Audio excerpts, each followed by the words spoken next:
Hello, everybody, and thank you for tuning in to the Liberty Report. With me today is Daniel McAdams, the co-host. Daniel, good to see you. Good morning, Dr. Paul. Oh, very good. I understand you have a little announcement for our viewers today. Yes, as you know, in about just under 3 weeks' time, we're having a big symposium here in Lake Jackson, the great metropolis. We're joining up with the Mises Institute, our old friends there.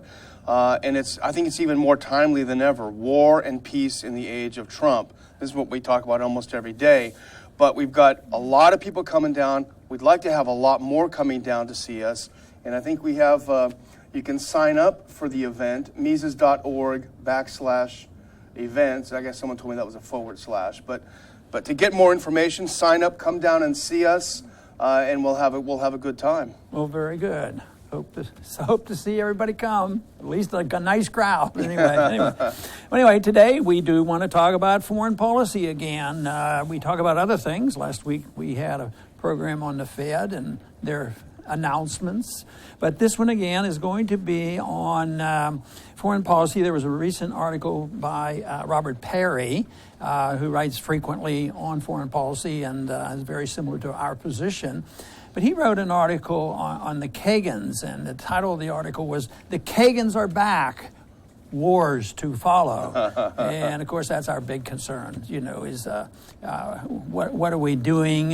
Is Trump going to help us or hurt us? And of course, we were hopeful at the beginning, our fingers are crossed, and now we're not certain exactly what's going to happen. But we do have pretty good evidence of where the neocons have been, what they have been up to, and where they're going. And even we had a bit of enjoyment to see Hillary beaten because the Kagans and all the neocons really wanted Hillary in, figuring that she'd do their bidding. And she, even though a liberal Democrat, so to speak, she's liberal with everybody else's money, she was, in the pockets of the neocons, and they were shocked. A lot of people were shocked and surprised about the outcome of the election. But Trump fooled them. But then the neocons were scrambling, and even I thought, the neocons are on the defense. But it looks like not for long. It looks like they're very aggressive. And it might be that they have some money behind them. Money does speak. Trump had a little bit of money, but it was his own at least. But when the special interests donate, it's a different story. So I think it's very interesting. The neoconservatives, that group that started the project for a new American century, the Bill Kristols of the world, all the way back. That's close to 20 years now when they started that, preparing us for the 21st century to be the great American century. Of course, they've given us the Iraq War and Afghanistan and a few other things. But how did the Kagans come back? How did the neocons claw their way back and seem to be winning in many ways? Their policy seems to become about, do they do it with their own money or do they get support from somebody else? Well, that's a good question. And, the piece was from consortiumnews.com, which is Robert Perry's site. And a lot of people always ask, where do we get our info? What do we read? Well, I read that site all the time because it's just a terrific website. But this is a good piece because it's also about how relentless this family is. And it's, of course, we're picking on the Kagans because they've done a lot of damage, but there are many others like them. There's Robert Kagan and his wife, Victoria Nuland. We remember Victoria. She's the one who started the whole mess in Ukraine, going out there handing out cookies, trying to get people to overthrow their government. Well, can you imagine if they had that over here? And so there's one couple, and then there's Fred Kagan and his wife, Kimberly Kagan. Fred Kagan is at the American Enterprise Institute, a big neocon. And Kimberly Kagan has her own institute, the Institute for the Study of War, or as we say, the Institute for the Study of More War. Right. But as you pointed out, and this is just an example, that Kimberly Kagan's group, I know it's going to shock you, they get a lot of money from the defense contractors. In fact, we have something from their own website where they gladly put up, these are the people who give them money to promote war. And literally every single one of these huge organizations makes millions and millions of dollars off of selling defense equipment, military equipment, hardware, intelligence, et cetera, to the U.S. government in preparation for war. General Dynamics, CACI, and L3 are the biggest, among the biggest military contractors. So they'll send people like Kimberly Kagan, a couple $1 million a year. That goes pretty far for a small think tank. And then they get a war that benefits them in the billions. It's a good trade-off. You know, the neocons really came of age, after they laid their plans in the mid-1990s and then with the Bush administration. So it was a Republican organization, so to speak, even though Bush didn't run on that program. He ran on a humble foreign policy. That didn't happen, and all of a sudden things have changed. But now the ducks are lining up differently, and they can't, and they haven't been able to control Trump. Even though his position as far as war and peace goes a little bit confusing, but he's not in the pockets of the neocons. No. But all of a sudden, the neocons, they can shift pretty quickly. The alignment has been, and we've mentioned it on our show already, and that is the alignment with liberal Democrats. Yeah. And still, the old neocons in the Republican Party, there's a lot of warmongers in the Republican Party, so they come together.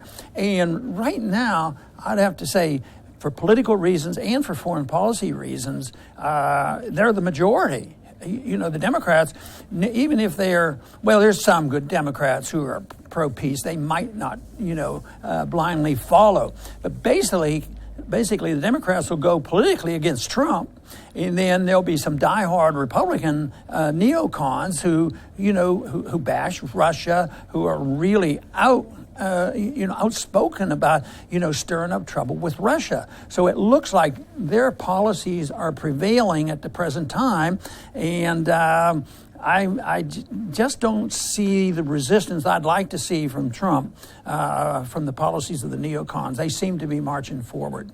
Ironically, the neocons originated in the Democratic Party. It originated, and ideologically they are on the left. And they left the Democratic Party when the Democratic Party started turning anti-war against the Vietnam War, and they turned to the Republican Party. And now they're returning to the Democratic Party now that it's pro-war. So they go back and forth. That point I think is a good one, because I argue it isn't so much the parties as the ideology. And Keynesianism, I say, has been endorsed by Republicans and Democrats.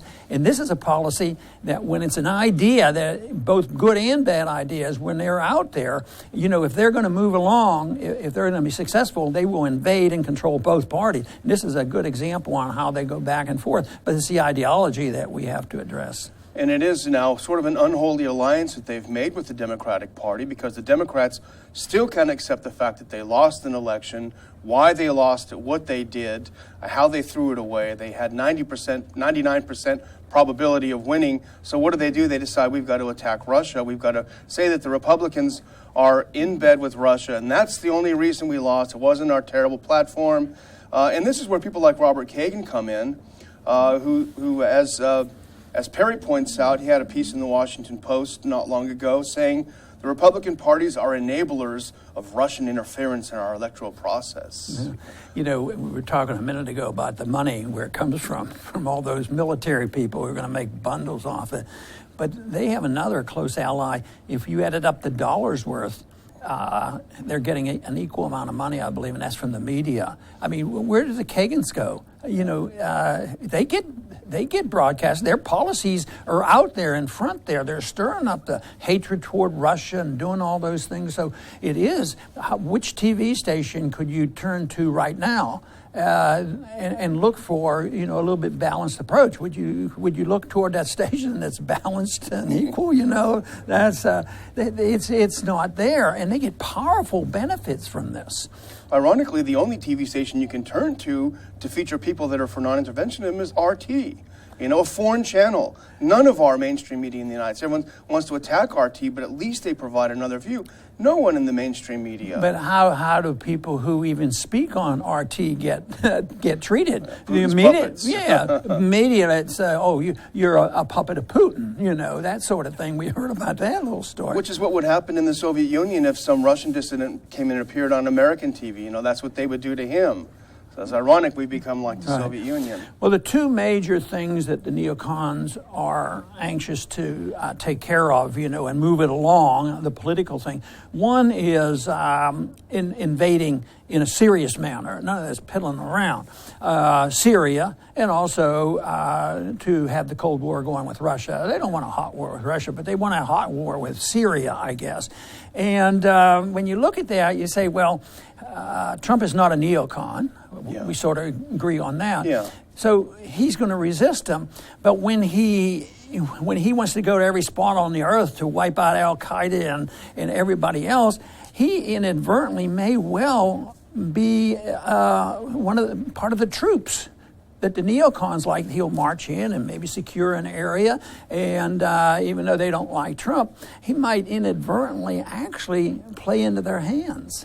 Well, I think they use him, and they will use him. And this goes with what you've always said, which is the idea that if you're going to be a tough guy, if you're going to be pro-American, if you're going to be macho, you got to be pro-war. And I think Trump is stuck in that category. And it was of a great benefit. But in Syria, I mean, what kind of a mess is that going to be? Because we're already sending more troops into Syria, and nobody's complaining. I mean, the neocons love it. Maybe they'll keep urging them on because every week you hear there's going to be a few more troops. They're not complaining about it. And do we have an individual who would follow the speeches that George Bush gave in the year 2000? Well, maybe we should not be the world's policeman. Maybe we should have a humble foreign policy, which people liked and voted for him on those terms. But no, the emphasis there is very, very powerful. So the ducks are being lined up, and one thing that you have to raise questions about where Trump stands on this. The one thing is he may be okay, he may be correct on family services and Planned Parenthood, but it doesn't seem like the place that you're going to really save some money. It's all going into the military because they're about to attack us. Just like Saddam. Remember how Saddam was about to attack us with a nuclear weapon? 20 minutes away. Right. But you're right about, especially Fred and Kimberly Kagan. They had a piece in the Wall Street Journal, and Robert Perry mentioned this not long ago, where they openly said the U.S. needs to invade Syria completely. And here's the cockamamie idea that they have. We need to get more Sunni fighters on the ground in Syria, create a new Sunni army that will first take care of ISIS and then take care of Assad. And let's look at their track record. You remember this. Fred Kagan was always before the House Foreign Affairs Committee. He was always down there, the great expert. He told us how great the surge was going to be in Iraq. When the surge was going on, he told us how great it was going. And when it was done, he told us how great it was. Well, guess what? It was a total, complete failure. That's why we're going back in there. Their track record is horrible. Yet now they're coming, and their big new idea is to do what the administration has been doing since 2011, which is get this mythical Sunni army that's going to do exactly what they tell them. And it reminds me of what Tulsi Gabbard said when she went there. There's no moderate opposition there. Yeah, but maybe they'll get troops from Saudi Arabia. They're getting more engaged. They're sending troops outside their country more than usual. And, of course, they have the war going on in Yemen, and they're willing to participate in this. But let's look for a second at a few of the appointments, because I think appointments are important. And we have an appointment to the United Nations. We have an appointment to NATO.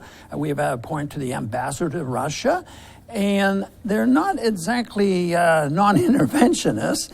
And maybe they're not even called, I don't know, would you call any one of those three a neocon? But they're certainly not on the side of a more balanced approach of us having, work toward neutrality and work toward, not being so aggressive. But they tend to be sympathetic to stirring up trouble with Russia. And the strange thing is they are overtly opposed to the foreign policy that their boss spelled out as a candidate. So either he was lying then and they reflect the true Trump, or he's just hired people that are he's supposed to be a great businessman. Can you imagine hiring people who have a completely different strategy in business than you? It doesn't make any sense. there is this obvious difference and this conflict going on, but I think the average American right now is pretty much unaware of this because other things are going on.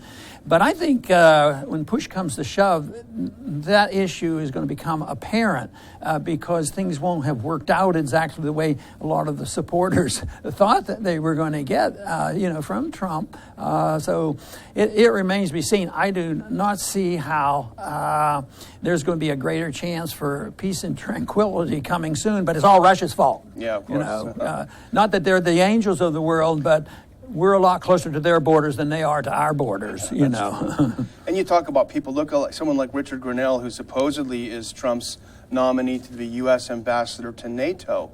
Here's Trump as a candidate saying, NATO's overrated, we need to rethink the whole thing. Grenell was the foreign policy spokesman for John Bolton, the neocons neocon. And he's noted for his anti-Russia views, pro-NATO views. And this is the guy who's going to carry out the policy. Look at someone like Fiona Hill, who was appointed his person on the NSC staff to handle Russia. Virulently anti-Russia. Russia manipulated the elections. And you raised a point earlier that I think is important. Someone like Fiona Hill, she's not a name that's in everyone's mind.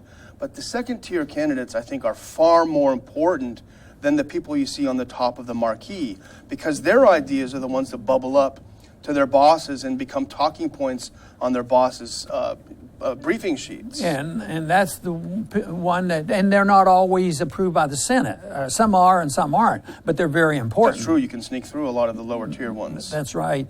But I think that things aren't going well, and I think Trump is sort of in a box in many ways because, take just NATO, Russia too. His position was this, and then the position changes because I think his tone is different with Russia right now, but it's not that he's as militant as his the people he appointed. So I don't see much really good coming of this. But the point of our whole the whole issue of bringing the Kagans up is they're so influential.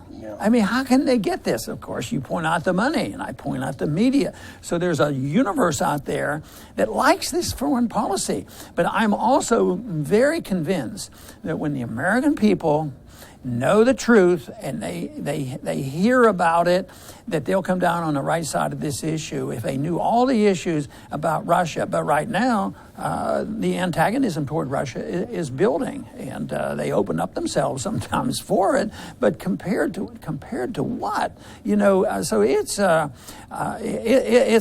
mess right now, and unfortunately, I think the neocons have recovered quite well from their setback. Their setback was rather minor. Matter of fact, it was quick.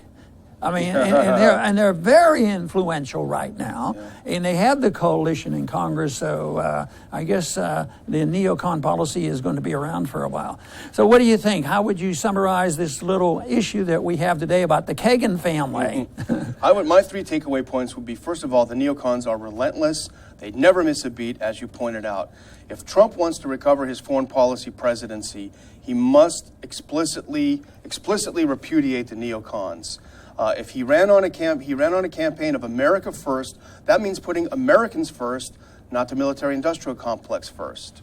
Well, I hope he's listening. So, and I want to thank our audience for being with us today. And I would like to emphasize that technically there are a lot of things you can go one way or the other, and that's the way politics in the world generally works. I like to think, though, precisely in the ideology of the neocons have been prevailing for a long time now. But I think the goal of this program, and certainly personally, is to promote the ideology of non-interventionism, a policy of peace and prosperity that comes by governments that are designed there to protect liberty and not to police the world, and not to believe that we know how to tell people how to live or tell people how they have to spend their money, nor tell the rest of the world how they have to live. That would mean that we would have a non-interventionist foreign policy. Instead of making us more vulnerable, I believe we'd be a lot safer.